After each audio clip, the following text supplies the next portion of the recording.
يلومونني في اشتهاء الحياة وأني للذاتها أرتوي. xaqiiqadu aad ay u qaraar tahay mana jeclin badankeenu balse waa wax lagu qasban yahay in la ogaado. haddii ay dadku ku hadli lahaayeen waxay fahmaan oo keliya dhammaanteenu waxaynu noqon lahayn dad xigmad u saaxiib ah maxaa yeelay aamusku waa xigmad iyo awood.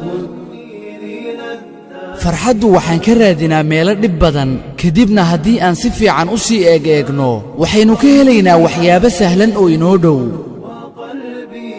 ha u malaynin inay sacaadadu tahay badnaanshaha dadkaad isgaranaysaan balse sacaadadu waxaad ka heli kartaa hal qof oo keliya kaasi oo la jirkaaga ahaada xilliga murugta iyo dhibta.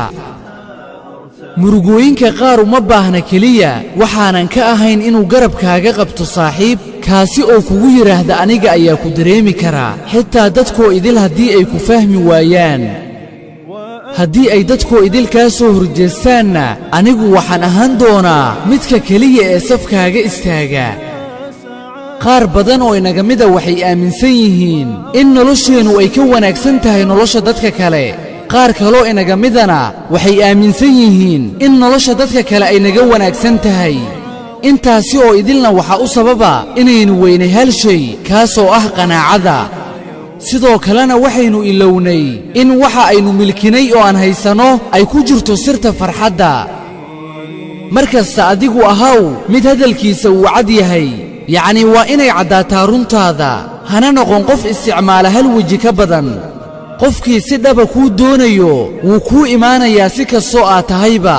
qofkaad adigu rabta ee aanan ku rabinna iskaga tag oo ka fogow balse marnaba si aad qof u kasbato ha u noqon qof wejiyo badan isticmaala ee mar kasta ahaw qofkaad adigu tahay.